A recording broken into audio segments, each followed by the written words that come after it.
Hola filmers, muy buenos días, tardes o noches. Catolicismo, ¿aceptación o imposición? Vamos a averiguarlo.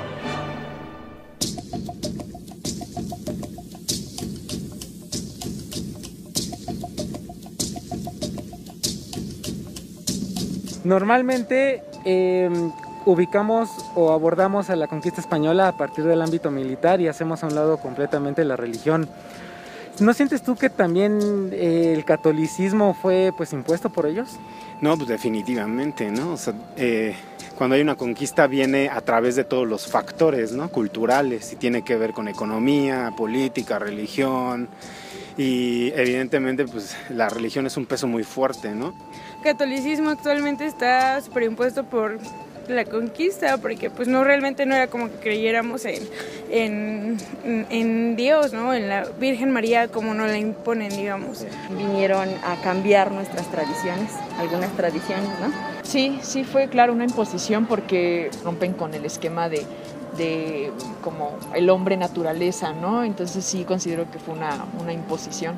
Pues simplemente como una época de cambios, ¿no? Que trajo consecuencias, entre ellas la conquista de este territorio, o la colonización, el traer creencias diferentes a las que existían en estas tierras, ¿no? Entonces sí creo que fueron ellos los que trajeron la religión y todo, pues sí, no había manera de que los nativos las conocieran, a menos que hubieran sido por los portugueses o quizás más tarde por los ingleses.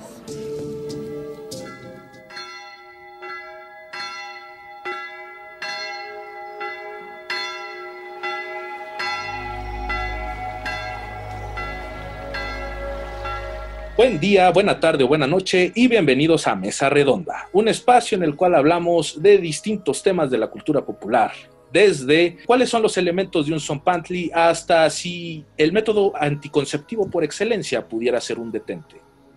Mi nombre es Felipe Sánchez y bienvenidos una vez más. Y el día de hoy vamos a hablar justamente del catolicismo como fenómeno cultural, como fenómeno social, como fenómeno político incluso, como fenómeno ético, filosófico. Vamos a ver justamente pues todas sus posibles aristas, cómo ha influido dentro específicamente de la sociedad mexicana. Y el día de hoy nos acompañan, por un lado, el doctor Ramiro Alfonso Gómez Arzapalo. Él es licenciado en Filosofía por la Universidad Intercontinental y licenciado en Ciencias Religiosas por parte de la Universidad La Salle. Doctor, ¿cómo está?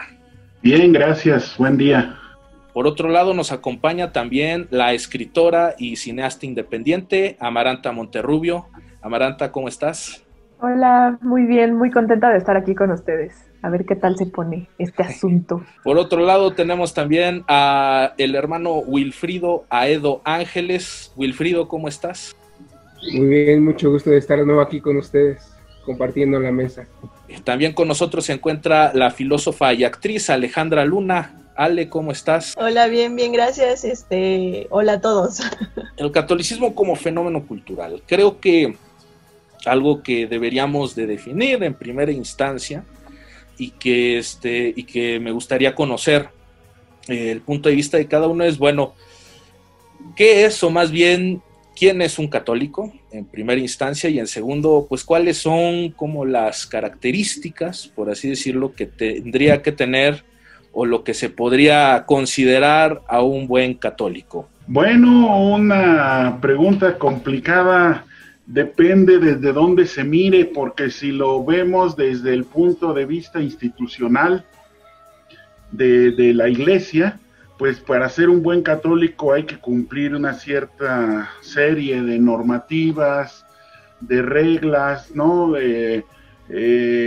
Preceptos, ¿no? Como la misa dominical, la confesión, bueno, la asistencia a sacramentos, preparación, pues cumplir con mandamientos, ¿no? Tanto de Dios como de la Iglesia, etcétera. Y bueno, pero eso es desde la parte institucional.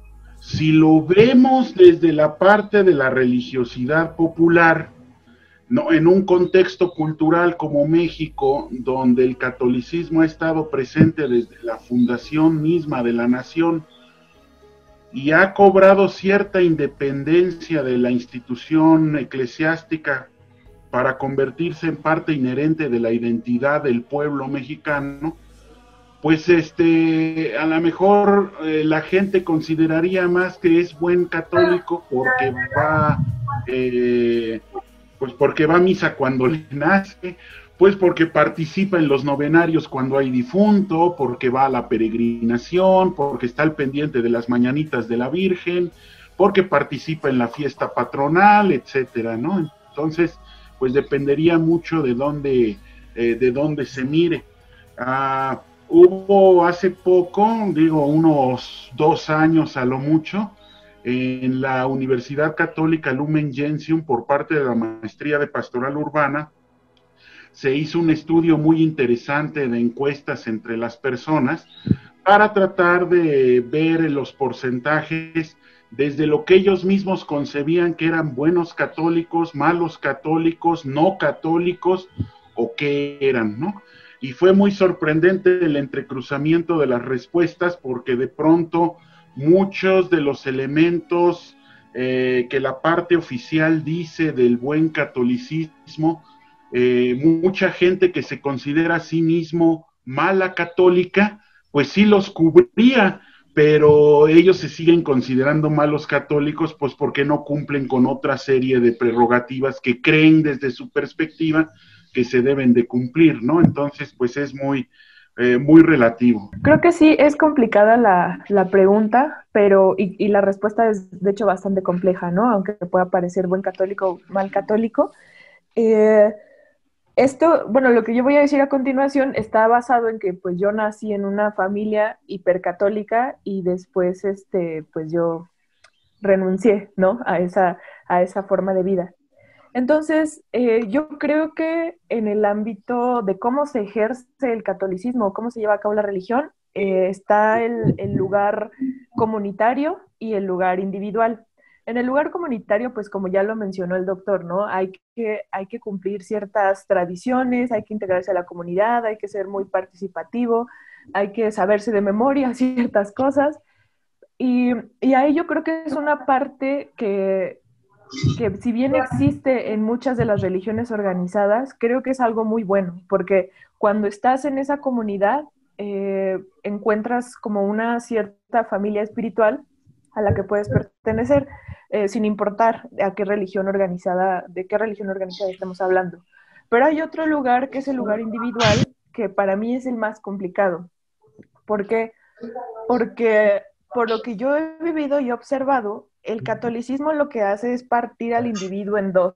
O sea, hay un otro que juzga las acciones y entonces parte al individuo en dos y cada uno de sus lados lo rompe y uno de ellos lo oculta o es lo que espera que el individuo haga, ¿no? Entonces, el individuo, si quiere pertenecer a la comunidad católica, creo que tiene que estar dispuesto a sostener esa neurosis, esa división en la que una de sus partes tiene que irse a la oscuridad y ser castigada y ser juzgada, y hay otra que es la que tiene que mostrar hacia la comunidad la parte hospitalaria, la parte de integración, la parte amable, ¿no? Pero pues es difícil sostener una sí y otra no. Entonces, tarde o temprano, yo creo, ese individuo va a tener una doble moral, porque necesita sostener sus dos partes, no puede despedirse de una. Entonces, yo creo que si uno quiere ser buen católico, pues tiene que aprender a vivir con la neurosis o a hacer algo con ella. El hombre o la mujer que se dicen ser católicos, yo creo que parten de creer o parten de esta primera experiencia de un Dios, de una realidad, y yo creo que a partir de ahí hay una adhesión voluntaria a ese algo, a ese alguien. Entonces, en cuanto a esa adhesión, viene una comprensión de lo que es el rito, y una comprensión de la vivencia de la fe, tanto dentro del templo como fuera del templo, viene esta parte de vivir la religiosidad popular como tal, como ese complemento total de la iglesia. Yo creo que hablando del buen católico, del católico, yo creo que partiría prácticamente de ese sentido de pertenencia. Yo lo diría así, de ese sentido de pertenencia que tenga el fiel, en este caso a la Iglesia Católica. Entonces ahí, a partir de eso, comenzará a vivir su vida y a hacer de su vida. Entonces, sabiendo que viene toda esta enseñanza teórica, esta enseñanza de el estar con el otro, de abrirse al otro, porque pues al final de cuentas el cristianismo es eso, el catolicismo es eso, es la experiencia viva de salir, de estar afuera. Entonces viene toda esta parte de aprender. Entonces, de un católico a un buen católico, así en conclusión, para mí sería esa, la vivencia de la fe del fiel que se adhiere a la religión católica. Esta respuesta pues es, híjole, sumamente enriquecedora. Yo creo que depende de quién lo diga, ¿no? Por ejemplo, si lo preguntas ahora, ¿qué hace un buen católico o un mal católico? Yo creo que también surge, como bien lo ha dicho Willy, desde la fe, ¿no? Yo creo que en primera instancia, o sea, si tienes la fe, yo creo que ya vas por un buen camino, ¿no? Hacia el buen catolicismo. Si no tienes la fe, pues bueno, eso ya es otro tema que se cuece aparte. Y sobre todo creo yo que esa pregunta es muy quisquillosa hoy en día por la época que vivimos, ¿no? Yo creo que la era secular o incluso post-secular, ¿no? La post-secularización, pues ha tergiversado o ha como roto los paradigmas y los estándares que se tenía como buen católico. Es decir, yo creo que hoy en día, si tú preguntas a cualquier persona qué hace un buen católico o qué no, yo creo que en primera es un tema muy delicado, ¿no? Como muchos temas en la actualidad, tocar el catolicismo, ¿no? De entrada, pues es una religión, de entrada es un tema que difícilmente se toca en la mesa, ¿no? Como en una charla cotidiana. Entonces, habría que poner como preceptos antes de llegar a esa pregunta, creo yo, ¿no? Creo que sería importante como definir, no definir, ¿no? Pero como ir abordando el tema de la religión en particular, quién sí es católico, quién no, porque incluso hoy en día, o sea, se vale, ¿no? Como que decir, ¿qué crees? Que yo no soy católico, ¿no? Yo no creo en Dios, yo soy ateo, ¿no? Y si nos remontamos al pasado, o sea, esta pregunta que estamos haciendo, de la que estamos partiendo, yo creo que no era ni pensable, ¿no? O sea, el decir, ¿eres buen católico o no? Híjole, pues es que no hay como pie a dar o sea, a tener dudas, ¿me explico? Entonces yo creo que de entrada para mí, que igual yo me considero católica por educación, un poco por imposición. Ya llegando a la segunda pregunta, pues te puedo decir que desde mi experiencia personal, para mí el buen católico empieza por tener fe, ¿no? Como la vivencia, la revelación de la fe que comentaba un poco Willy, y que sin embargo, a pesar de que muchas personas crecemos como bajo esa educación, ese telar, ¿no? De apenas vestigios precisamente del buen católico, ¿no? Como de sí, ir a misa los domingos o de entrada que te sepas el credo, por poner un ejemplo, ¿no? Entonces, si no empiezas como por tener la revelación, la vivencia o experiencia de la fe, yo creo que al menos yo no me podría considerar católica si no tengo como esas experiencias. Por otro lado, creo yo que ser buen católico sería sinónimo de ser buena persona, ¿no? Y aquí entran igual otros telares de pues ámbitos éticos, ámbitos morales, que independientemente de la religión que profeses, independientemente en el Dios que creas, pues yo creo que cualquier religión, pues las bases estarán sobre la bondad, ¿no? El ser buena persona, y lo que comentaba igual Amaranta, o sea, yo creo que el tener conocimiento y reconocimiento de la otra persona, que incluso puede ser diferente a ti, ¿no? Incluso no creer, el respetarlo y amarlo, o sea, es lo que te hace buen católico, ¿no? Concuerdo con ustedes en función de que este sistema nos da una unidad, o bueno, más bien da una unidad en cuanto a la espiritualidad, en cuanto al desarrollo religioso. Sin embargo, es cierto que, y digo, a final de cuentas estamos hablando también de fenómenos históricos que no podemos olvidar.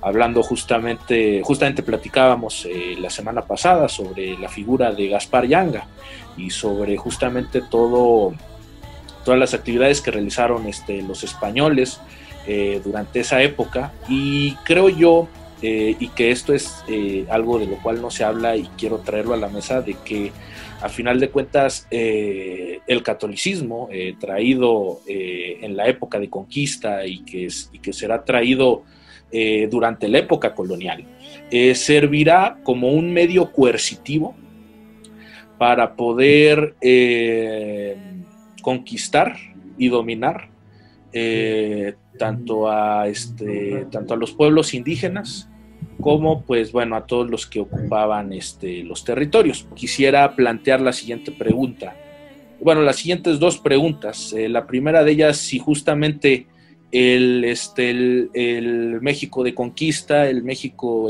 colonial, en el cual se fueron forjando justamente las figuras, se fueron forjando el tipo de sociedad que tenemos actualmente, fue algo aceptado de manera, pues podríamos decirlo así, general, o fue más bien un instrumento de imposición. Y la segunda pregunta es si todo esto que ocurrió durante esa época repercute en nuestra sociedad actual, y de ser así, ¿cuáles han sido las repercusiones? En primera instancia sí fue una imposición. En segundo lugar, yo creo que no llegas, bueno, implica la aceptación. Entonces no sería tanto la disyuntiva de si fue aceptación o fue imposición, más bien fue ambas, pero en distintos momentos cronológicos, porque en un primer momento, cuando llega el catolicismo, llega con toda la impronta de ese catolicismo de corte medieval ibérico, que en su momento histórico no existe absolutamente ninguna idea ni noción de lo que hoy llamamos interculturalidad, diálogo interreligioso, alteridad, no. Llegan a rajatablas con el principio absoluto de que lo nuestro es lo bueno y no tenemos por qué negociarlo. Entonces, si es un acto impositivo, o sea, lo tenemos registrado en las crónicas. León Portilla se dedicó mucho a buscar estas referencias desde los indígenas, todo el continente, acerca de la conquista, en su famosa obra esta de la visión de los vencidos, o posteriormente el reverso de la conquista, pero bueno, creo que sí queda claro que es un acto de imposición propio de la época, El modelo que los españoles aplicaron aquí entre los indígenas no era nuevo, ya lo traían probado. Acababan de expulsar a los musulmanes después de 700 años de dominación de la península, y entonces corrieron judíos y corrieron musulmanes, y a los que se quisieran quedar les dieron chance de quedarse, pero con procesos forzados de indoctrinación a imagen y semejanza de lo que se aplicó luego entre los indígenas en América. Igual ya habían parado en las Canarias, ¿no? Y se había aplicado con los nativos estas mismas prerrogativas. Entonces yo creo que sí fue totalmente una imposición. Lo que yo quisiera llamar la atención es que mucho en la historiografía oficial mexicana se reconoce poco el papel protagónico de las culturas indígenas sometidas.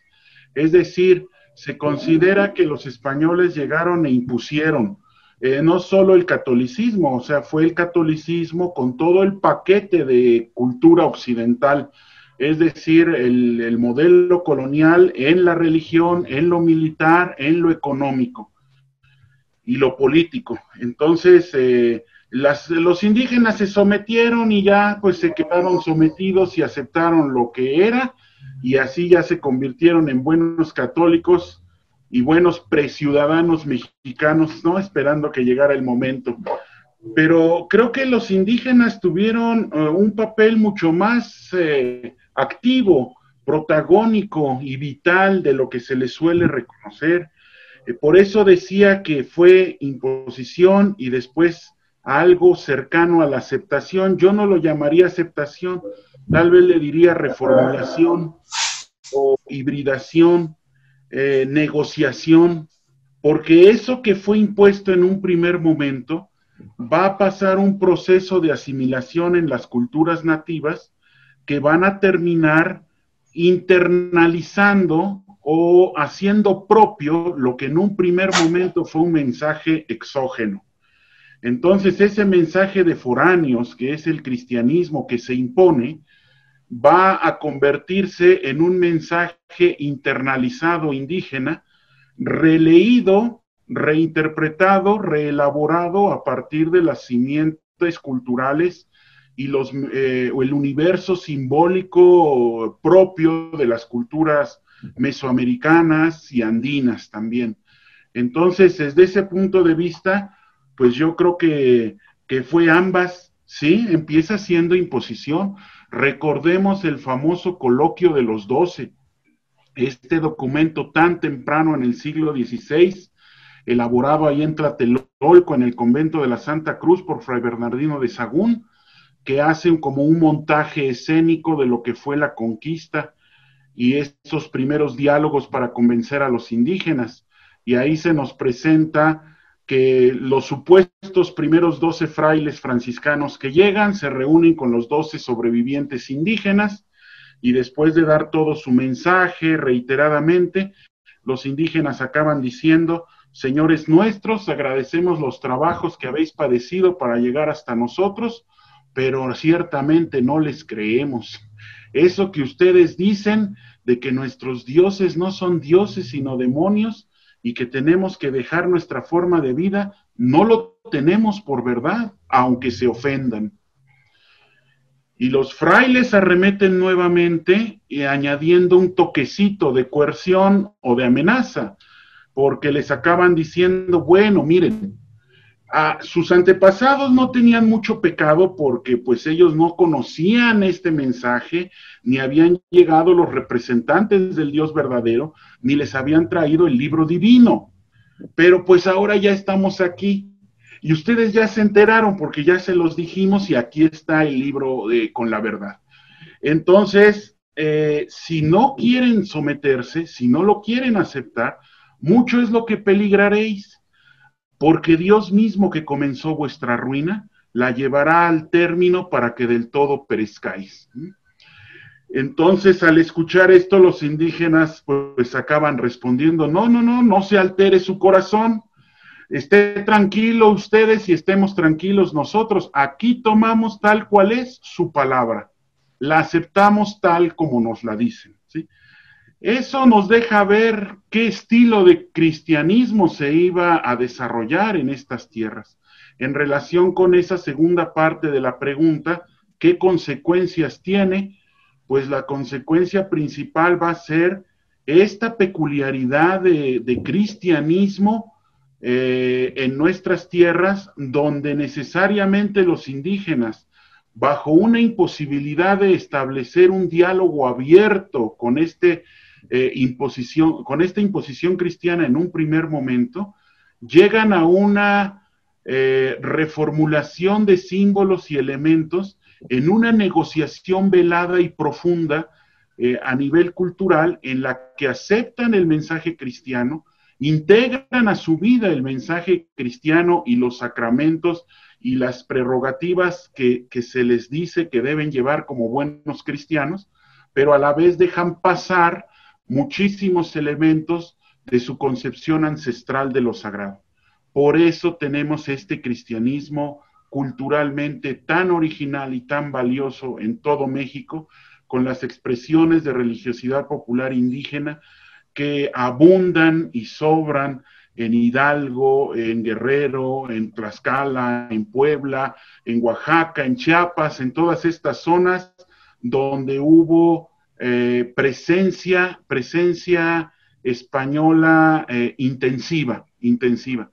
Mucho menos expresiones de este tipo vamos a tener en el norte de la República.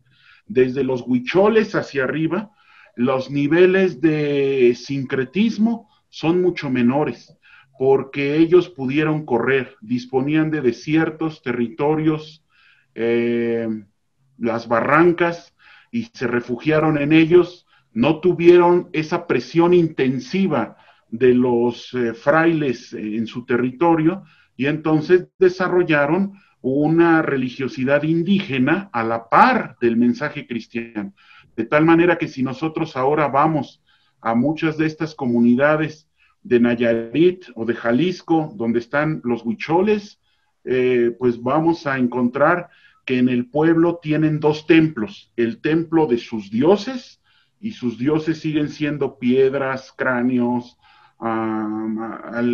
envoltorios sagrados de plumas y otras cosas que hablan de su antigüedad. Y también estará el templo católico, ¿no? El templo católico, donde tanto Cristo como la Virgen como los santos pues están vestidos como ellos, ¿no? Con toda esta chaquira y estambres de colores y esos atuendos tan de su cultura. Entonces, esa peculiaridad de cristianismo que no se da en otras latitudes tuvo que ver con este proceso en primer lugar de imposición, pero que después se internaliza, se reformula, se hace propio.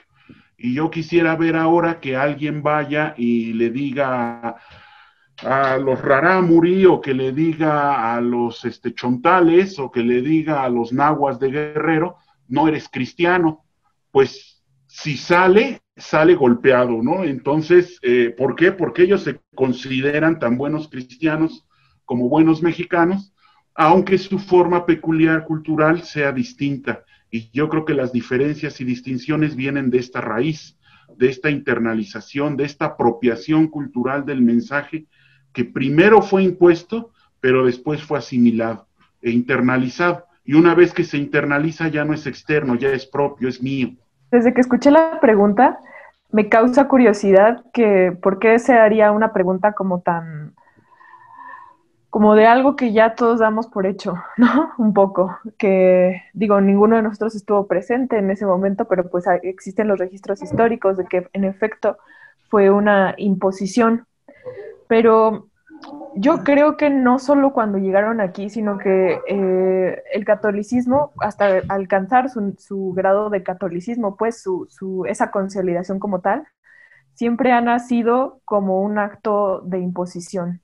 Es decir, al principio se practicaba de manera un poco más sectaria y oculta, pero en cuanto un emperador dice, bueno, yo soy cristiano, ya el resto de la nación se tiene que volver como tal, y entonces de pronto hay que aplastar las otras creencias, ¿no? Y así hasta que llegaron hacia nosotros. Entonces yo creo que la práctica, en efecto, del catolicismo siempre es la imposición, pero igual me gustaría recalcar que para sobrevivir, primero era una práctica muy de castigo físico, ¿no? Esta manera de imponer la creencia.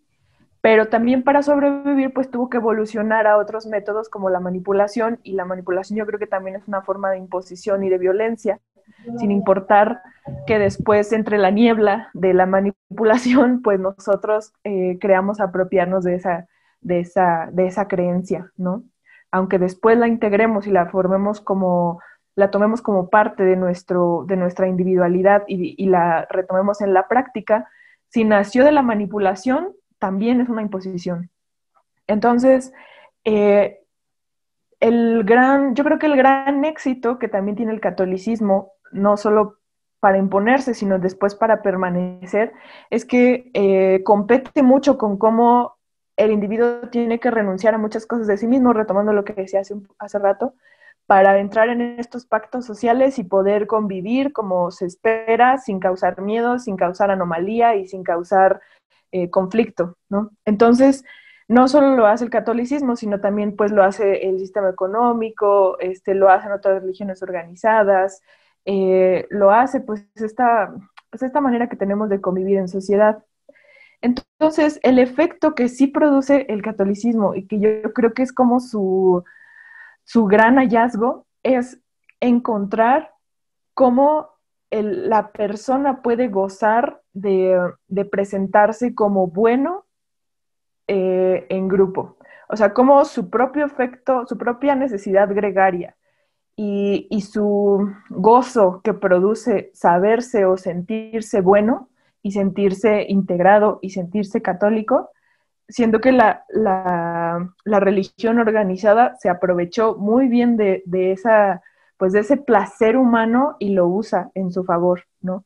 Entonces, yo creo que incluso en la actualidad pues sigue siendo una imposición, pues porque nacemos en la religión católica, queramos o no, nuestros padres sean practicantes o no, no solo desde la conquista, sino previamente, bueno, aquí desde la conquista, pero en otros lugares previamente, pues sí, el catolicismo deja esa herida psíquica desde el inicio, y lo hace no solo por medio del castigo físico, como mencionaba hace rato, sino por medio de la manipulación, como pues con imágenes sangrantes, con gente sacrificada, con ensalzar la muerte, pero de una manera con tortura, y también con estos mundos que se crean sobre cómo es el infierno, sobre cómo es el cielo, ¿no? Y estos supuestos castigos que provienen de las acciones que también tenemos en el presente.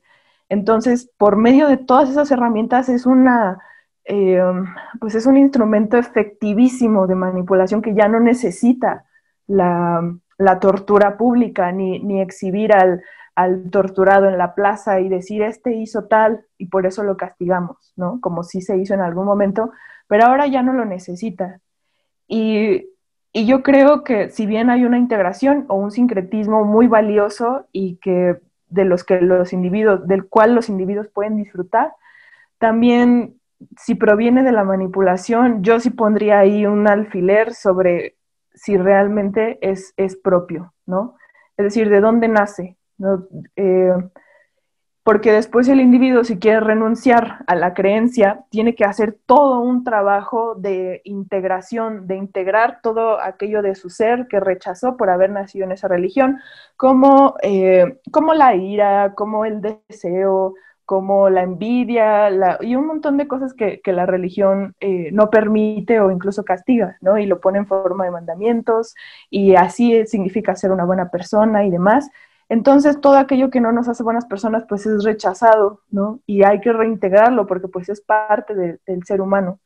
Y eso es un trabajo muy, muy fuerte y a veces ni siquiera podemos cambiarnos de creencia religiosa o a veces no podemos pertenecer a otra religión organizada más que de una manera muy artificiosa.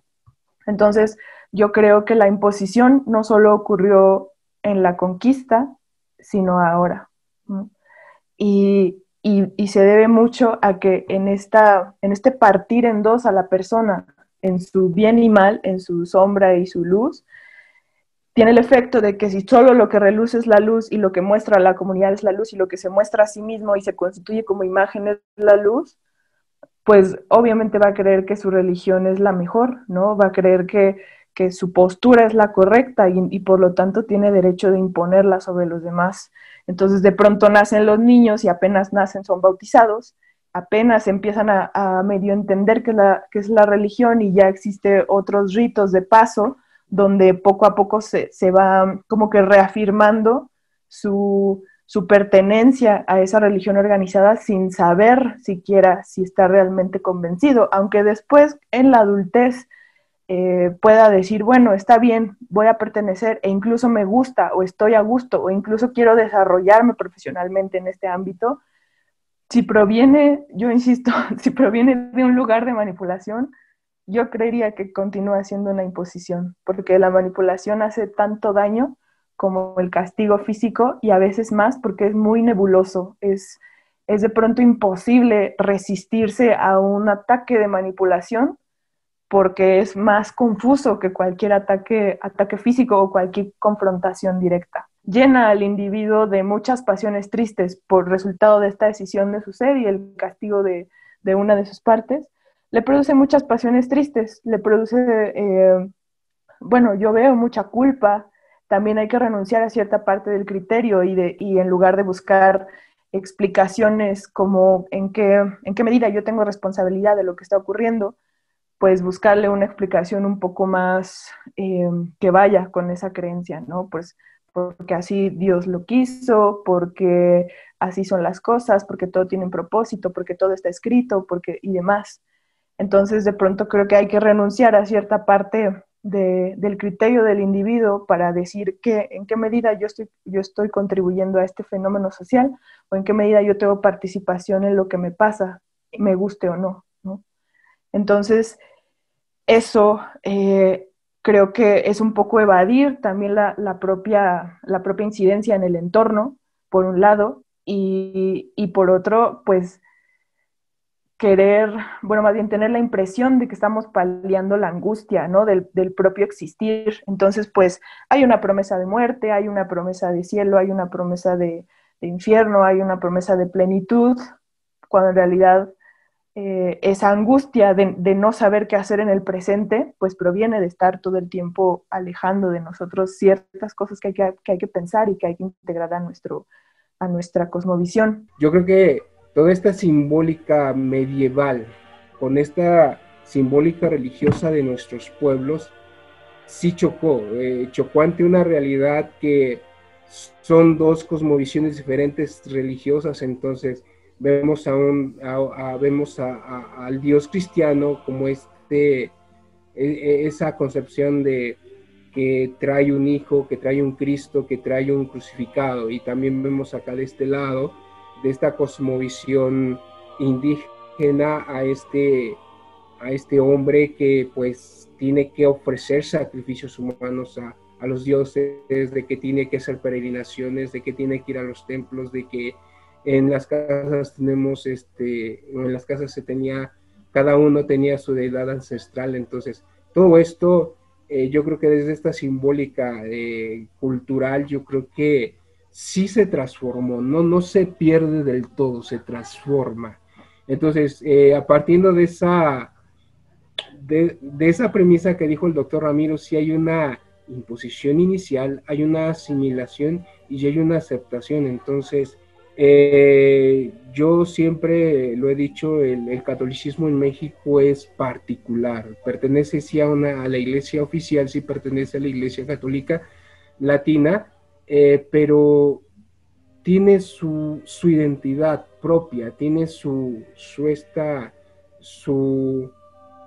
cosmovisión propia, sí parte de un Cristo crucificado, sí parte de una realidad que sí puede estar para algunos peleada, para otros comprendida. ¿Por qué? Porque al final de cuentas, también para nuestros antepasados, vemos esta experiencia misma de estos hombres que, como ya lo decía Bartolomé de las Casas, defiende ese principio de dar lugar al hermano, de dar lugar al indígena, de dar lugar. Entonces hace todo este proceso pedagógico de incluir y del mismo aprender la parte que se había perdido. Yo creo que sí, el principio de guerra trae este principio de movilidad, de seguridad, de reaprender, de recomprender la realidad desde otro punto de vista, como pasa también y pasó antes de la conquista, cuando vemos el imperio azteca haciendo guerra contra los demás pueblos. También tuvieron que aprender de otros dioses, también tuvieron que tener esta comprensión de otros dioses. Entonces, este principio de guerra sí trae una imposición, pero yo creo que fuera de esto sí hay esta formulación política que de alguna manera antes y hasta antes de que se hiciera el proceso de secularización, religión y política eran una forma, yo lo veía así como una forma de vida, era una forma de estar dentro del círculo, y yo creo que era también para mantener este orden de la comunidad, para mantener el orden de la persona, para mantener el orden. Se aprende este modelo europeo que viene a moldear las nuevas sociedades, donde al final de cuentas el hombre toma el lugar de todo y en todo. Entonces hablamos de que si hay un alejamiento o hay una limitación o hasta ciertamente un castigo por adorar a los dioses antiguos, sí lo hay, pero siempre era, sí se habla del nivel de la salvación, pero yo creo que a nivel cultural, si hablamos de este nivel cultural, es asumir, yo creo que también la experiencia misma del hombre que va reaprendiendo una nueva religación, o hasta ciertamente yo lo diría una nueva profecía de libertad, de una libertad que es sencilla, de una libertad que acerca, de una libertad que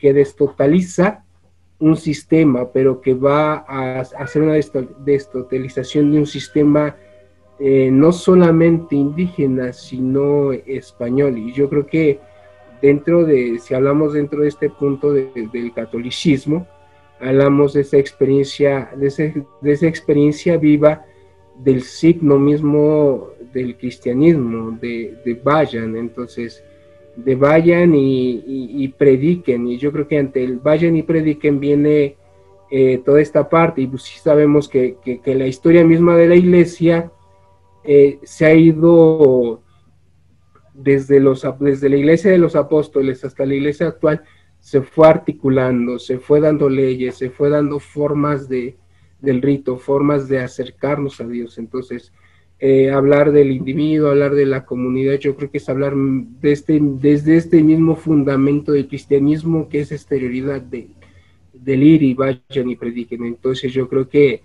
este conjunto orgánico de comportamientos que traen los españoles ya eran predeterminados para ellos. Entonces para ellos lo nuevo se les hace alejamiento, lo nuevo para ellos se les hace burdo, lo nuevo para ellos les espanta, porque no comprenden la realidad. Como ya dijo el doctor Ramiro, no había interculturalidad, no había diálogo. Entonces la guerra tampoco tiene eso. La guerra, que es una guerra de conquista, no tiene un diálogo con los demás, no tiene un diálogo. Entonces, ahora, si lo pasamos a nuestro tiempo, podemos decir si hubo errores históricos, si hubo errores de realidad, si hubo ciertamente genocidio, como lo decíamos la vez pasada, si hubo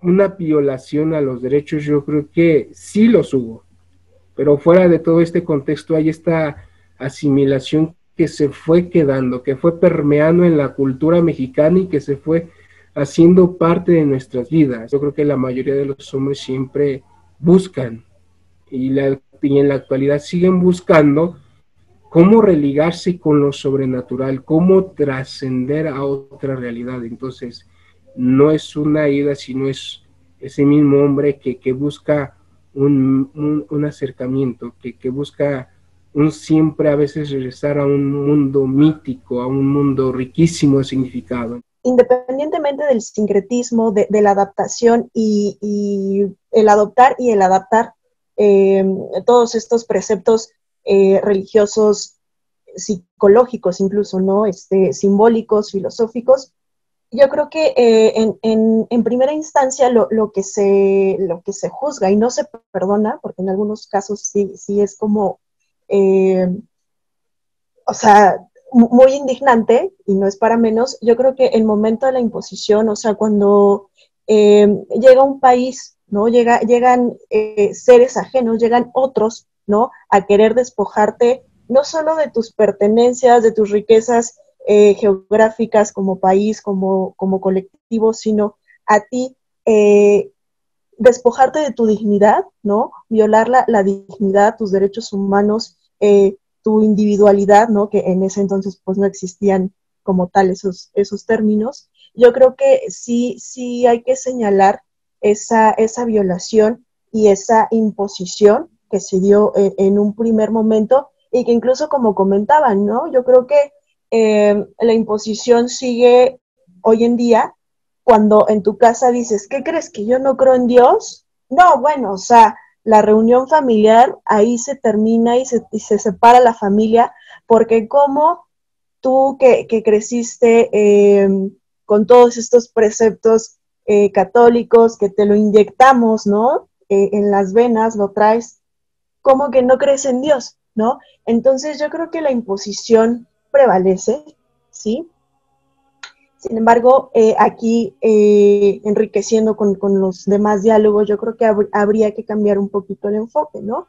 Yo creo que, como comentaba yo al principio, es fortuito y es altamente profundo que hoy en día tengamos como esa disyuntiva o esa oportunidad de elegir, ¿no? Sabes que yo sí creo, que yo no, todo es válido y eso está padre, ¿no? Yo creo que eso enriquece, favorece el diálogo que habían comentado, pero pues en un primer momento, insisto, yo creo que la imposición fue independiente, o sea, no solo fue material, no solo fue geográfica, no solo fue de tus bienes pues como país, ¿no? O sea, yo sí apelo mucho como a la dignidad humana y creo que eso es como que todavía lo que subyace en nuestro inconsciente y consciente colectivo, ¿no? O sea, como el despojar a todas las personas, a toda una sociedad, a toda una época, un continente, ¿no? Y marcar, ser un punto en la historia irreversible, yo creo que eso es lo que no se perdona en el inconsciente colectivo. Considero, y estoy de acuerdo con la idea planteada por Amaranta, en función de los sistemas de represión, ¿no? A través de distintas formas, lo comentábamos igual con el doctor Ramiro, ¿no? Que nos leyó este encuentro entre los frailes y los indígenas, y en donde justamente existe un proceso de imposición. Pero no solamente creo que existe un proceso de imposición, sino que creo que también ciertas ideas pudieran considerarse consecuencia de ciertas situaciones actuales que vivimos. Quisiera tomar rápidamente pues el mito creacionista, ¿no? de Adán y Eva, en donde Eva justamente surge como esta costilla, ¿no? que sale de Adán, la mujer aparte que mete al hombre en pecado, y que, o bueno, al menos conforme dice el mito, y que creo que ha llevado, ahora sí que igual esta pregunta la hago como, creo yo que como mestizos y como gente clase mediera, y que creo que ha llevado también a una situación que a final de cuentas fueron ideas que de una u otra forma propiciaron el machismo y propiciaron el ver a las mujeres como objetos, como un medio simplemente para obtener un determinado placer, como un medio sesgado para cohibir la sexualidad de los fieles, y que creo yo, si bien no es el factor principal, creo que sí es uno de los factores que ha propiciado el que exista una sociedad tan violenta y llena de feminicidios a lo largo y ancho del país. Y obviamente esa es mi opinión, y quisiera saber si ustedes estarían de acuerdo conmigo, hablando ya en nuestra sociedad actual y contemporánea, o si pues básicamente lo que estoy diciendo es una falacia. A mí siempre me ha llamado poderosamente la atención esta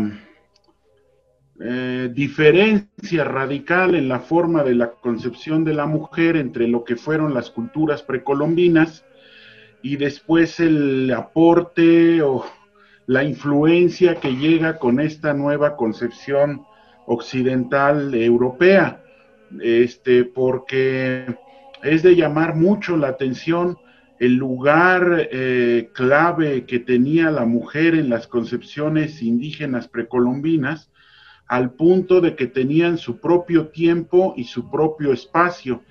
Es decir, en la concepción de estas cosmovisiones, el oriente era la región masculina del universo y funcionaba temporalmente del nacimiento del sol hasta el mediodía, hasta el cenit. Y después del cenit hasta el atardecer era el tiempo femenino del universo y era el poniente, la región femenina del universo. Es decir, no era una masculinización a priori de todo el cosmos, sino que había una distinción entre lo masculino y lo femenino, donde pues aquellos que morían, los varones que morían en combate o sacrificados, acompañarían, eran divinizados, se convertían en colibrís y acompañaban al sol desde su nacimiento hasta el cenit.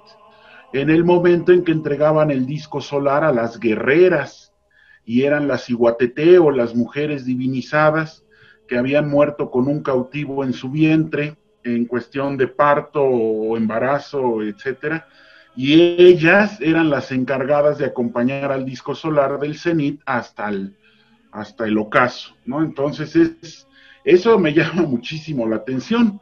No existe Tlaloc si no está Chalchutlicue, no está Mictlantecutli si no está Mictlancíhuatl. Hay una dualidad masculino-femenino donde siempre está esta relación de un dios con su consorte que cubre las mismas funciones, pero están amparadas ambas realidades, masculino y femenino.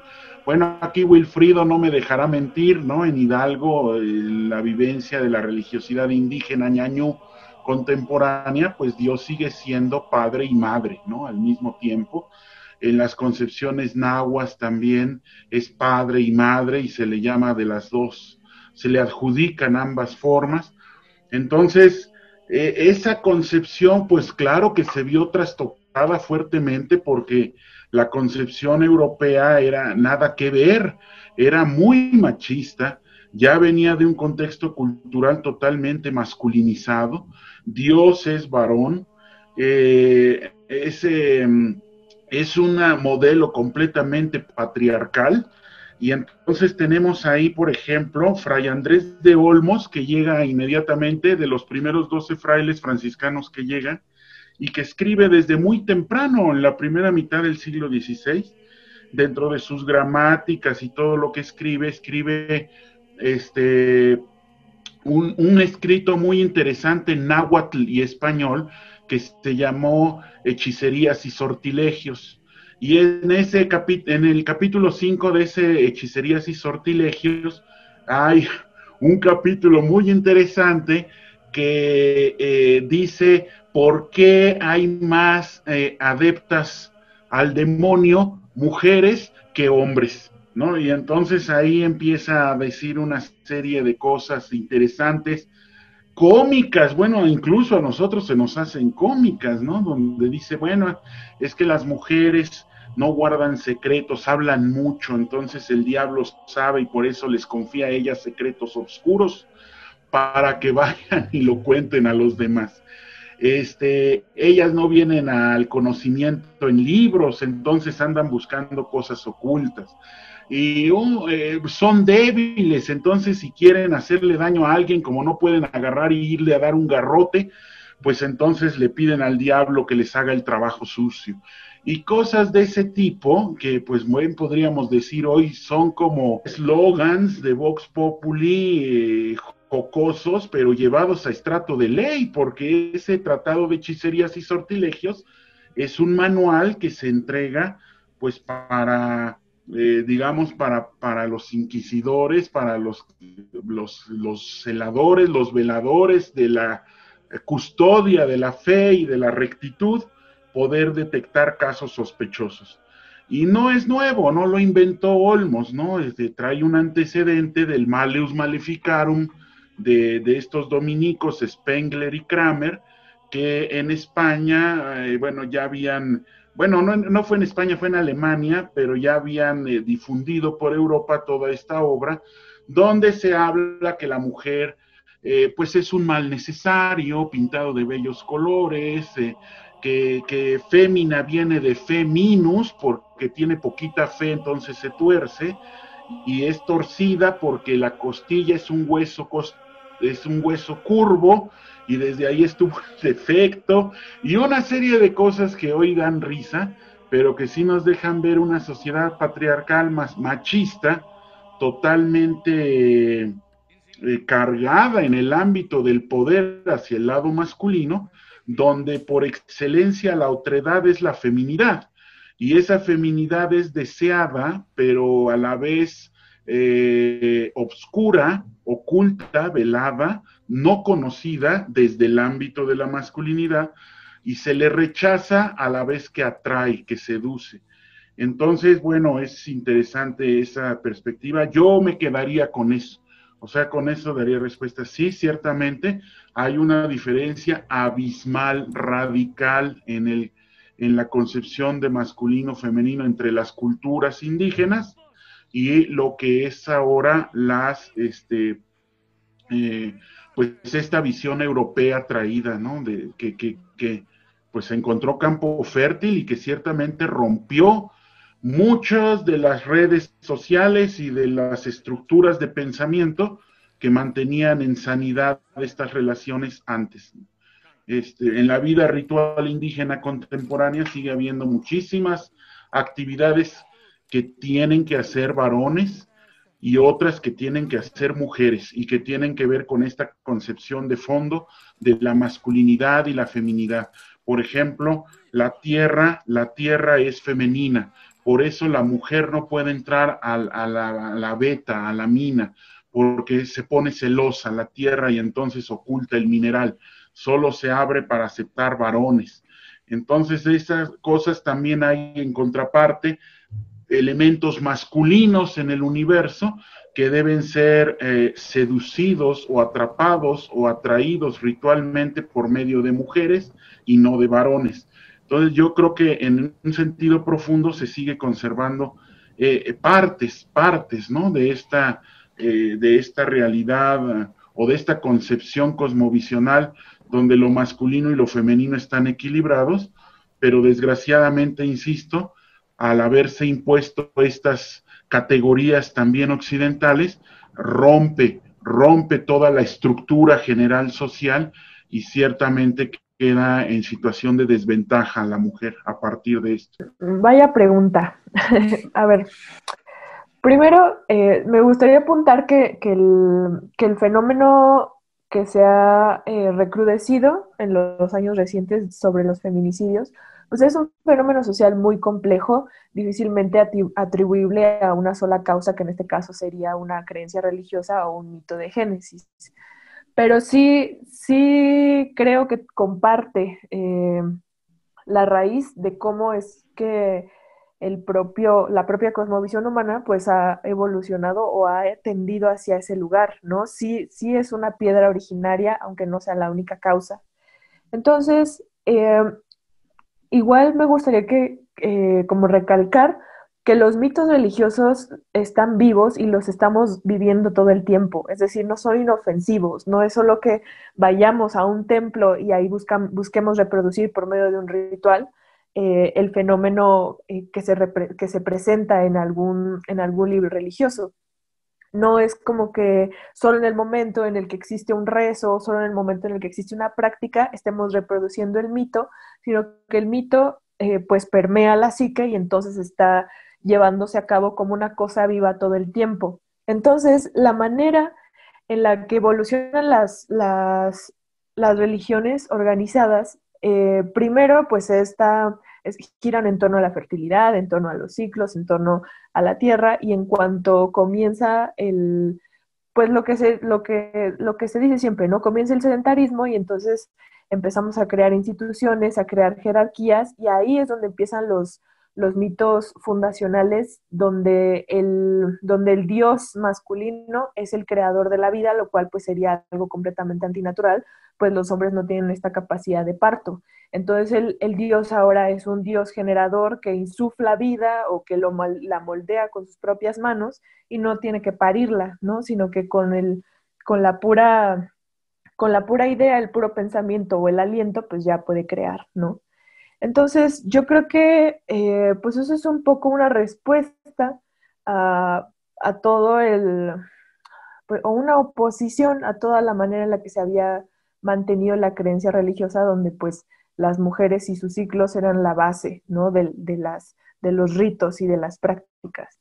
Entonces, en el momento en el que empezamos a dividir esos dos roles, creo, de masculino y femenino, porque pues en efecto, antes de esta creación de dioses generadores, pues no había esa decisión, ¿no? Comienza esa decisión y entonces pues ya el padre simbólico y la madre simbólica, ¿no? Y entonces nosotros cuando lo repetimos en la vida cotidiana, pues esperamos de las mujeres y hombres reales lo que ocurre con el padre y la madre simbólicos, ¿no? Entonces, con la madre simbólica, pues, de acuerdo con los mitos religiosos, pues se espera cierto grado de sumisión, una tremenda dedicación a los cuidados del hogar, un encierro, y entonces por eso las mujeres son las que, como se discute mucho últimamente, pues son las que sostienen la vida por medio de los cuidados, ¿no? Entonces, pues convenientemente la mujer es la reina de la casa,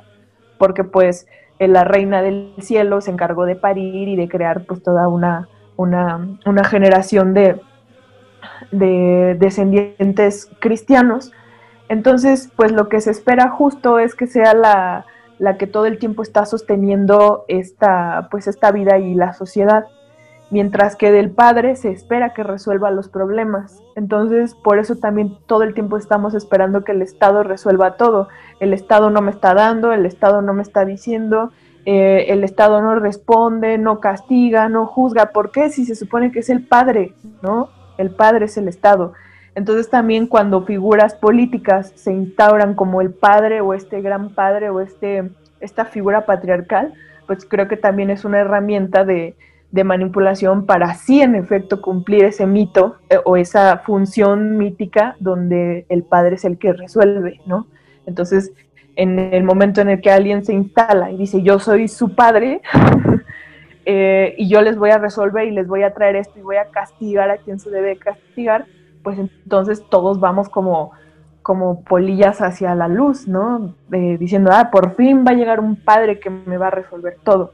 Pero creo que tanto esta posición de la reina como del padre, pues le quitan responsabilidad al individuo. Entonces, ¿en qué momento el individuo comienza a cuidarse a sí mismo y en qué momento el individuo empieza a resolver sus propios problemas o a integrarse con el resto de los individuos para resolverlos en comunidad, ¿no? Entonces, creo que en efecto esto sí puede ser parte del fenómeno que ocurre, ¿no? Entonces, cuando las mujeres ya comienzan a salir de las casas, a rehusarse a ese mito, pues entonces hay una respuesta muy violenta de la sociedad, ¿no? Y entonces hay todavía más tirria y se está comprobando este discurso de sí, las mujeres eran malas, ya sabíamos que eran rebeldes y que ocultaban cosas y que tenían creencias extrañas y están conectadas de una manera muy extraña con la naturaleza y con el mundo, entonces pues hay que aplastarlas, ¿no?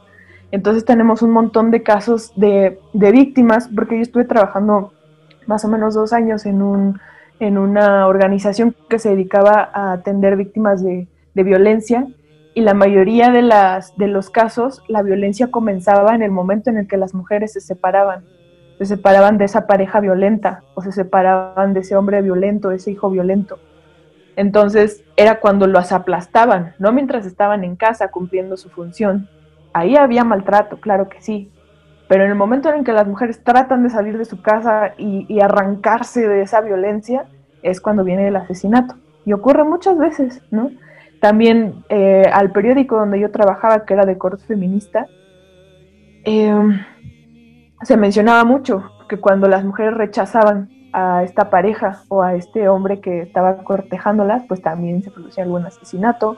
Cuando de pronto ellas se rehusaban a estar en función de la sexualidad de un hombre, pues también venía un asesinato. Entonces hay muchas... sí hay una muy buena conexión entre estas funciones míticas, simbólicas, a cuando la gente trata de rehusarse a ellas, pues entonces viene la debacle, ¿no? Y la otra que también creo que nos hizo mucho daño la religión, no solo la religión católica, sino varias de las religiones organizadas, pero sí, como la religión católica parte mucho del platonismo y de esta cosa que propone que las ideas o que las ideas son lo sagrado y lo que está aquí pues solo es como una, no sé, una reproducción grosera de lo que existe en ese otro lugar idealizado. También nosotras estamos ahí. Entonces, en la religión no hay nada más idealizado que una mujer, ¿no? Entonces, en el momento en que nos formamos como una fantasía sobre todo del ánima del hombre, porque pues el hombre tiene su ánima y la proyecta y busca proyectarla en su opuesto, que somos las mujeres, pues toda esta cuestión etérea, toda esta cuestión que no huele, que no siente, que no tiene fallas, que no tiene defectos, que no tiene fisuras, pues se trata de imponer sobre otro ser humano, ¿no? Entonces, cuando nosotras, por más que persigamos la fantasía de cómo nos tenemos que ver, de cómo nos tenemos que comportar, de que no tenemos que oler, no tenemos que hacer ruido, tenemos que ser sumisas y siempre interceder en el bien del otro, pues cuando dejamos de cumplir esa función ya no somos suficientes y somos incluso deleznables o despreciables. Y creo que esa idealización sí proviene muy en parte de corrientes filosóficas y también de religiones. Entonces, nuestra humanidad o nuestro defecto o nuestro ser humano debe constreñirse para poder caber en esa fantasía, ¿no? De esta fantasía física y también de comportamiento.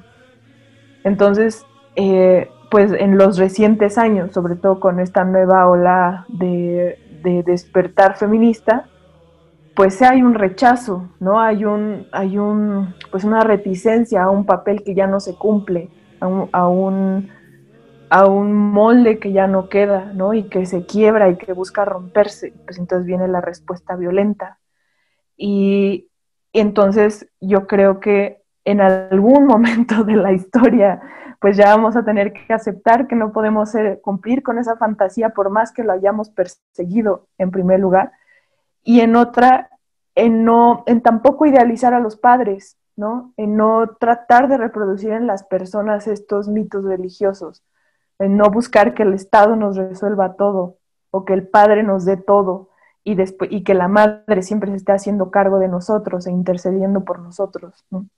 Entonces está bien el mito, ¿no? O sea, es perfectamente respetable, ¿no? Y claro que todos vamos a buscar también un desarrollo espiritual, y pues no está peleado con nuestra convivencia y con nuestro intercambio, pero pues sí, en algún momento yo creo que habrá que separar ese mito de la realidad, ¿no? Y no tratar de imponerlo con calzador a fuerza por encima de la humanidad de las personas, ¿no? Ya lo mencionaron, por encima de la dignidad humana, por encima de las capacidades humanas, porque en ese caso los demás solo se vuelven objetos de nuestra satisfacción, y pues así no vamos a llegar a ningún lado. Entonces, estoy de acuerdo en que comparte la raíz del problema, pero también no se debe a que nosotros no hemos llevado a cabo esa tarea de separar el mito de lo real.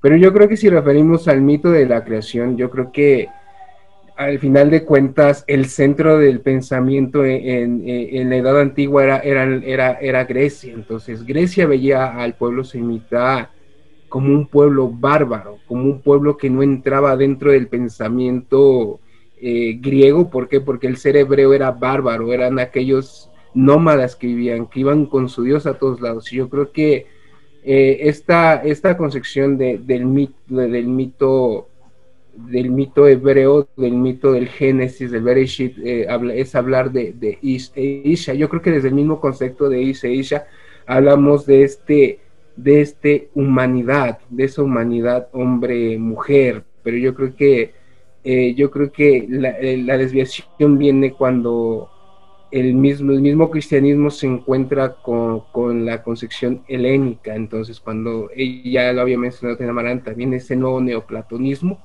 dentro del cristianismo, donde le quitan ese sentido de valor a la mujer. En la Biblia, en Tobías, habla de ese Señor, antes de acostarme con ella, con la que tú me has dado, te damos gracias, porque a partir de este don de la sexualidad, ya poco poniéndole a nuestras palabras, vamos a unir nuestras carnes, vamos a unir nuestros cuerpos. Entonces también se cambia este sentido de la carne, del bazar, del espíritu. Todo esto viene a través de la historia misma de la fe cristiana, de la fe católica que llegó en nuestros tiempos, ha sufrido un cambio de pensamiento.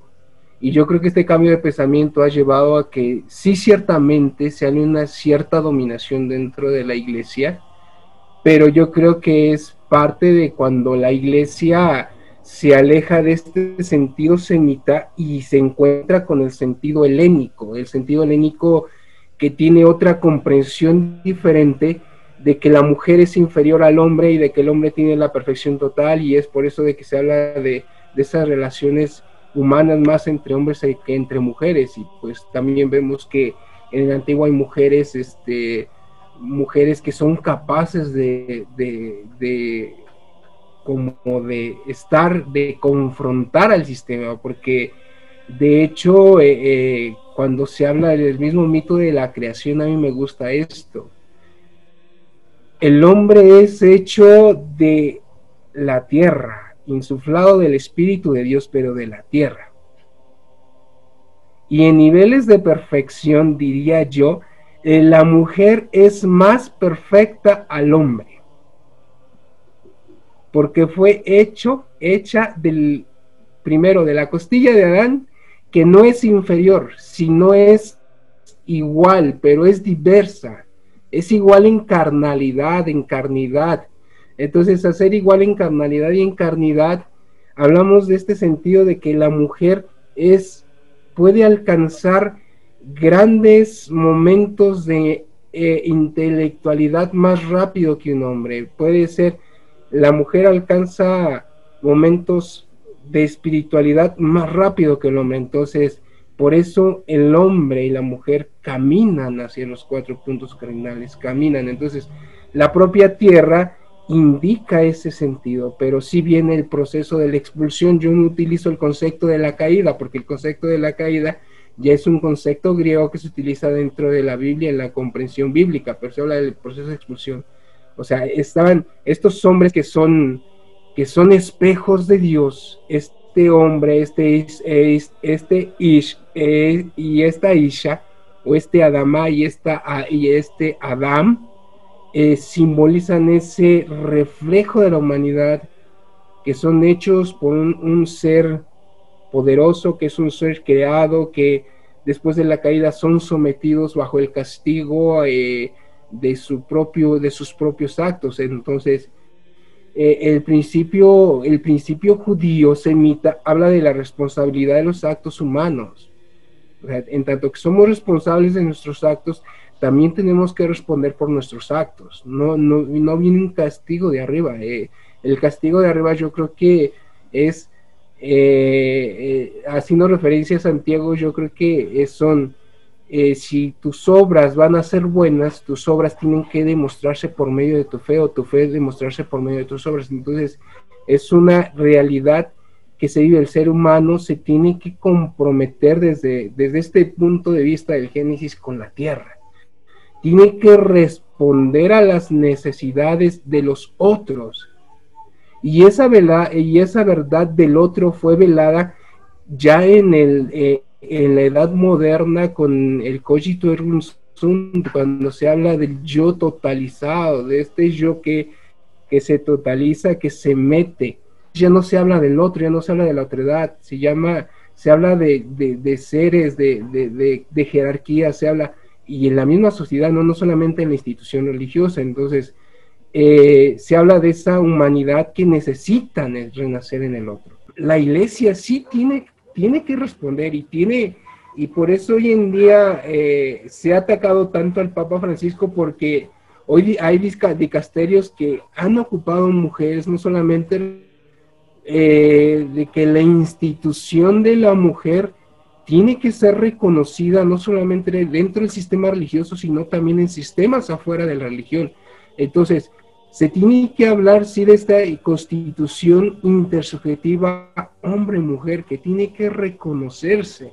Y entonces, esa ayuda adecuada viene de la costilla de Adán, pero no se habla de una mujer que viene a ser sumisa, no.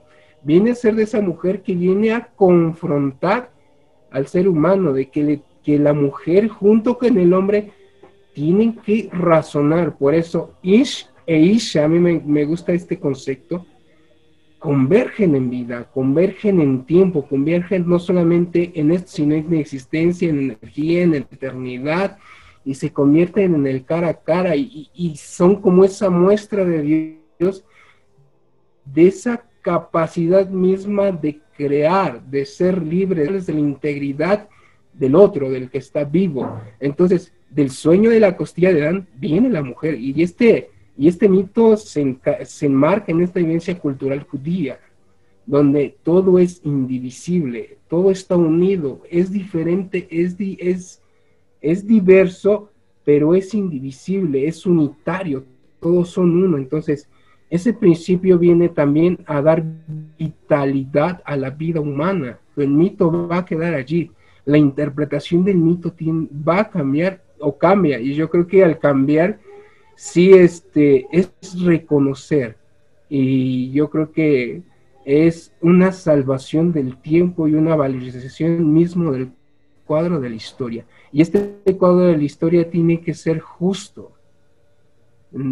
Ahora, como decía el doctor Ramiro en el principio, tiene que haber un valor de interculturalidad, de interreligiosidad, de ecumenismo, sí, del qué queremos y a dónde queremos, siempre salvaguardando este sentido de valorización tanto del hombre, de la mujer, del niño. Entonces, cuando hablamos de esto, es hablar de este sentido mismo. Hago referencia, a ver si no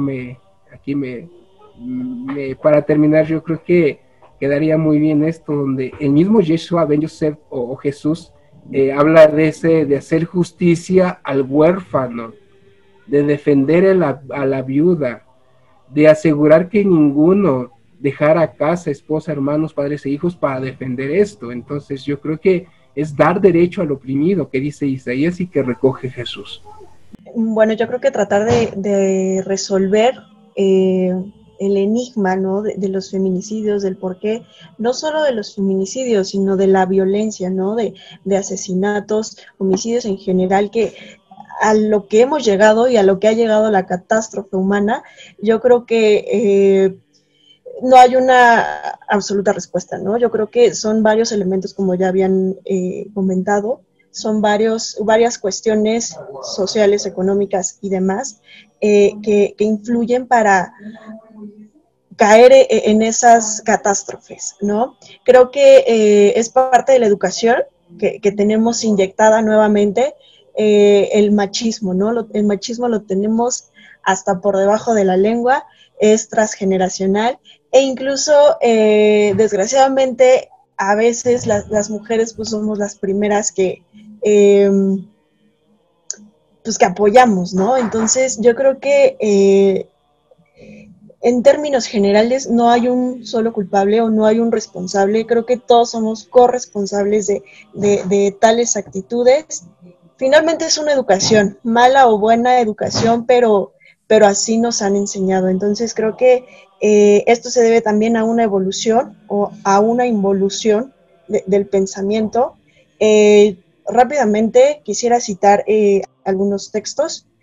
En el mito de los andróginos pues son seres duales, ¿no?, que cuentan con sexo femenino y masculino, y estos pues al ser castigados por Zeus en el diálogo del banquete de Platón, aluciendo al platonismo, pues son castigados y son separados, ¿no? Entonces, de ahí nace la frase romántica de que cada uno busca su otra mitad, ¿no? O sea, el femenino busca pues a su masculino. Entonces, en esencia, creo, y en origen de los andróginos, ahí se me hace como un diálogo horizontal, ¿no?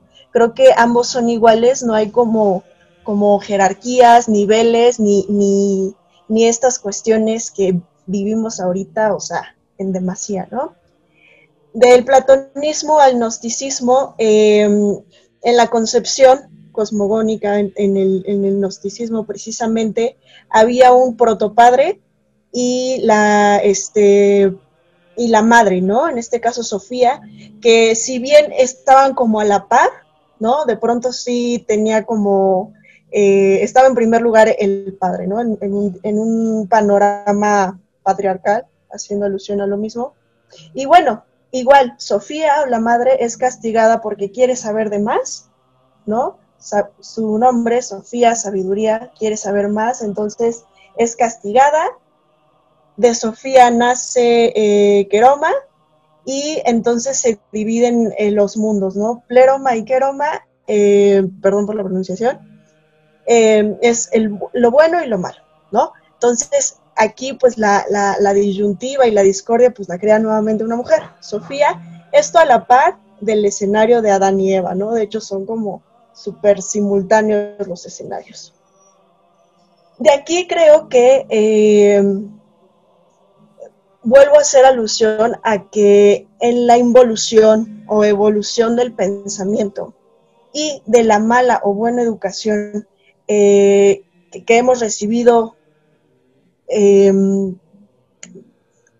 bajo el sincretismo o bajo lo occidental y todo eso, finalmente pues estamos aquí, ¿no? Y esto es lo que tenemos. Y yo creo que es parte también, hay que mencionar que es parte también del ser humano, parte de su naturaleza humana, las jerarquías y los niveles, ¿no? Como el poder, el opresor y el oprimido. Entonces, de hecho, pues Karl Marx lo menciona en El Capital, ¿no? Ambas posturas, ¿no? No solo aplican el capitalismo en el trabajo, en la vida laboral, sino en todos los aspectos o desarrollos de la vida humana, del ser humano. El hombre tiende a ser fuerte, ¿no? Hombre como género, ¿no? Más bien como especie, perdón, ¿no? Los seres humanos tienden como a siempre ir pisando, ¿no? Al que puede o al que se deja. Y creo que esto es completamente natural. No es bueno, ¿no? Porque no tiene nada que ver como la bondad con la naturaleza, ¿no? Propia del humano. Entonces, creo que aquí habría que, pues, cambiar como el chip y los tornillos, ¿no? Haciendo alusión al feminismo, perdón. Casi desde tiempos inmemorables, ¿no?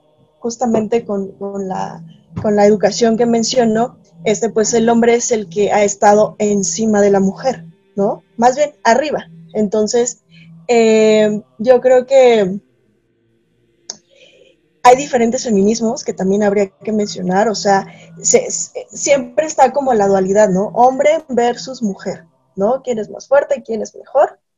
Y ahorita pues está tan en boga este tema del feminismo que desgraciadamente, otra vez haciendo alusión a la naturaleza humana, no es solamente una guerra de hombres contra mujeres, ¿no? O sea, es del más fuerte contra el que se deje, contra el que se pueda, ¿no? Menciono otros feminismos, ¿por qué? Porque no solamente son las mujeres occidentales, ¿no? Mujeres latinas o mujeres mexicanas, ¿no? Dentro de esa segmentación de la sociedad hay mujeres de pueblos originarios, hay mujeres tarahumaras, de muchos otros pueblos, ¿no? Donde o sea, la segmentación sigue siendo sobresegmentada y entonces caemos en un relativismo, ¿no? Y en una violencia y en una discrepancia abismal, donde ya no es solamente hombres contra mujeres, o sea, la violencia no es solamente de hombres asesinando mujeres, ¿no? Es una catástrofe que ahora sí que no distingue, ¿no? Entonces, yo creo que todo esto es parte de la educación. Ahí es donde habría que cambiar el chip, no solamente en el feminismo, sino incluso ser conscientes de los diferentes feminismos y de las diferentes violencias que hay en México y en el mundo, ¿no? Incluso, regresando a la pregunta anterior, la imposición fue pareja, ¿no? O sea, fue de un pueblo contra otro, de un continente o de un país contra otro. Entonces, hay diferentes violencias en las que sí habría que reflexionar sumamente. Particularmente en el feminismo, sí me hace mucho ruido y quisiera diferir un poco del doctor Ramiro, porque si bien yo lo entendí así, el feminismo siempre ha sido la otredad, ¿no? Y creo que no, la otredad es horizontal, la otredad no tiene jerarquías. Entonces, el feminismo no puede ser la otredad, o sea, el feminismo, o más bien las mujeres en este caso, son por excelencia las oprimidas, ¿no? Apenas hasta ahora, gracias al feminismo, es que se ha considerado la otredad, se ha considerado otro discurso, ¿no? Y también otra cosa, repitiendo, no es nada en contra de los ponentes, algo que me hace ruido referente a lo que dijo Willy, según yo entendí, la espiritualidad es como más susceptible en las mujeres, ¿no? No sé si lo entendí bien. Siendo así, hay algo también que me llama muchísimo la atención, los paradigmas, ¿no? Los paradigmas y los roles totalmente marcados para hombres y mujeres, ¿no? Entonces, un ejemplo por demás dicho, pero que no hay que mencionarlo, pues que las mujeres, por ser mujeres, deben tener hijos, ¿no? Por ser mujeres son más susceptibles. Claro que, otra vez haciendo alusión a los mitos cosmogónicos, a los rituales, a toda esa epistemología, ¿no? Que se entiende tanto en pueblos originarios como en la filosofía clásica y demás. Yo creo que sí habría que ahí también como girar la tuerca y moverlo, el chip y cambiarlo, porque creo que los roles hoy en día sí los tenemos tatuados, ¿no? Los tenemos hasta por debajo de la lengua, pero es justo ahí donde tiene que hacer el cambio, ¿no? Tiene que nacer. Rápidamente, conclusiones, de ser posible en un minuto, y pues redes sociales, ¿no? En donde los podemos encontrar, qué están haciendo, etcétera, etcétera. Comenzamos en orden de participación. Doctor Ramiro, por favor. Como conclusión general del tema, solamente podría decir que ciertamente el catolicismo es una parte integral de la configuración de lo que es la sociedad mexicana. No se puede borrar de un plumazo esta realidad histórica en la que estuvo en la base misma durante todo el periodo colonial y después con este proceso de internalización en la conciencia totalmente ya metida en la identidad de los mestizos que se lanzan al movimiento de independencia, que es lo que configura la nación mexicana moderna. Redes sociales, más bien el blog de la religiosidad popular en México, y la biblioteca virtual de religión popular, que es los dos sitios donde el equipo de trabajo al que pertenezco, pues vamos poniendo las ligas para eventos, presentaciones de libros, los textos mismos que se generan, y pues ahí lo podrán encontrar. Muchas gracias, doctor. Amaranta, por favor. Pues primero que nada, muchas gracias por la invitación a Films. Creo que puedo entender por qué se llaman así, ¿verdad? Se estaban burlando de todas las productoras que eran Tal Films, pero bueno. También muchas gracias a los ponentes, me encantó conocer la opinión desde otras miradas, desde otras vetas. Y pues yo como conclusión solamente diría que pertenezcamos a una religión organizada o no, sea catolicismo o no, y en este caso decidir permanecer en la religión en la que nacimos, es perfectamente comprensible, es perfectamente respetable, y creo que es incluso deseable que todo ser humano busque su propia espiritualidad siempre y cuando elabore lo que ya les dado, es decir, no darlo por sentado, no solo tomarlo y engullirlo, sino que piense sobre ello, medite sobre ello, lo viva, escuche muchas opiniones, muchas disonancias antes de por completo decidir entregarse a un camino. Entonces esa sería mi única recomendación. No dar nada por sentado, y aunque pertenezcamos a una comunidad o algo que ya viene hecho antes de nosotros, continuar elaborándolo para que también esa tradición continúe viva, ¿no? Porque pues los mitos viven en nosotros y hay que elaborarlos una y otra vez, ¿no? A lo largo de nuestra vida. Y eso sería todo. A mí me pueden encontrar en redes, en Twitter como @nemitlazotla. Recientemente publiqué mi primer libro, entonces que lo pueden también encontrar ahí en mis redes para adquirirlo, por si les interesa, porque pues de hecho es un libro de cuentos, y de hecho en el último cuento hay una elaboración que busqué acerca de la religión católica, de las creencias, de cómo están configurados los rezos y las oraciones y los dioses, ¿no? Entonces, pues ahí los espero y nos continuamos viendo. Nada más para apuntar, llegará El silencio de Amaranta Monterrubio, editado por el editorial Cuadribio. Vamos a dejar aquí igualmente la liga del libro de nuestra querida compañera, ahí por si quieren darse la vuelta. Wilfrido, por favor, a ti, ¿dónde te encontramos y conclusiones finales? Pues hablar de católicos, de la Iglesia Católica en México, es hablar de los pros y de los contras que ha tenido la Iglesia dentro de este país, de este gran país que es México.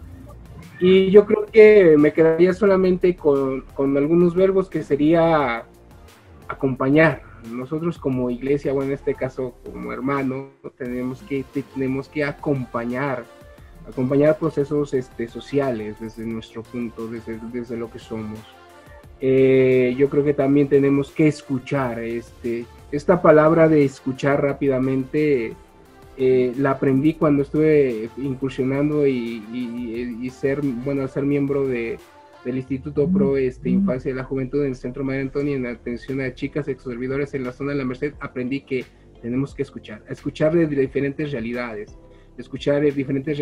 y llenarlas desde estos espacios que ofrecen institutos legales, el acompañamiento espiritual, psicológico. Entonces tenemos que acompañar, tenemos que escuchar, tenemos que crear, tenemos que seguir recreando, porque eso es lo que es el hombre, es recrear su estado de vida. Entonces, al recrear también tenemos que ser justos y hacer justicia en aquello. Yo creo que si bien el Papa Francisco en San Cristóbal de las Casas dijo: perdón, hermanos, por todas las injusticias que se ha cometido contra ustedes, pero también ese perdón tiene que transformarse en justicia, y solamente no en justicia en el sistema y en el ámbito religioso, sino en sistemas que causan violencia, no solamente contra la mujer, sino contra el hombre y contra aquel que no tiene a veces voz. Yo creo que sería este punto. Yo creo que enmarcar este punto de la historia misma de la Iglesia Católica en México es tan diverso y es tan amplio, entonces,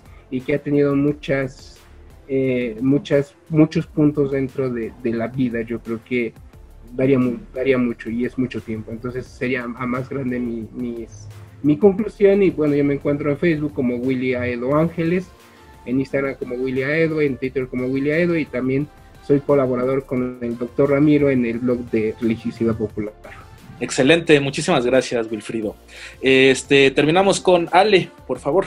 Hablar de catolicismo como de religión y muchos otros temas, pues es tocar temas escabrosos y que a veces nos ponen vulnerables.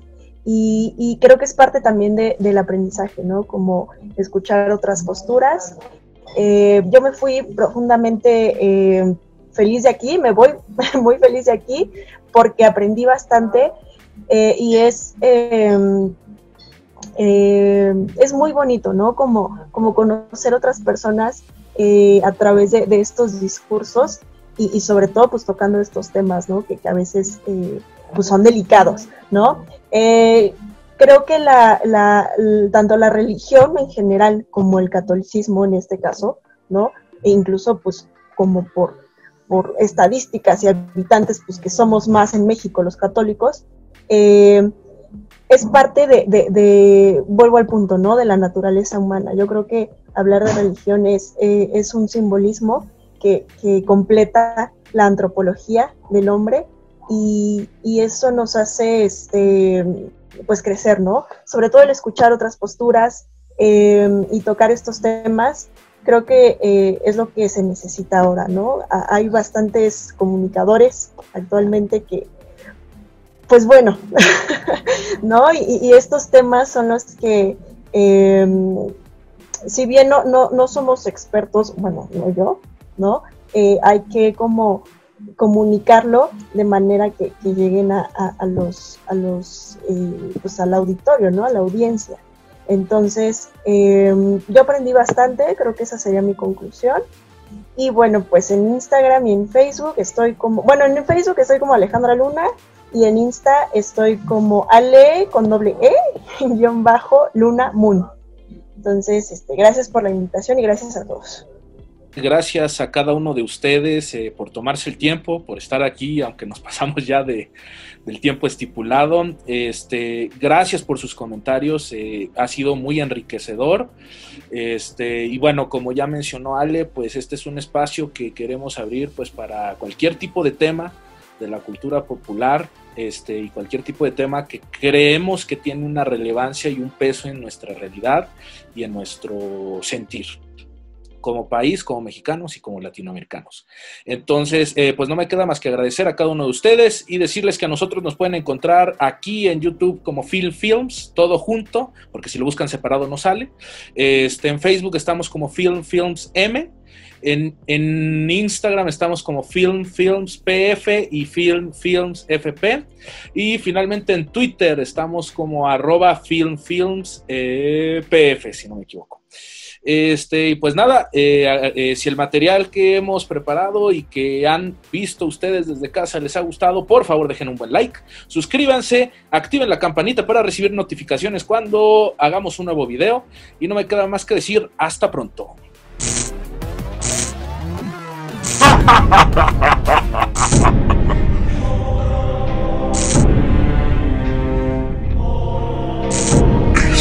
Halloween. Ha ha ha ha ha ha!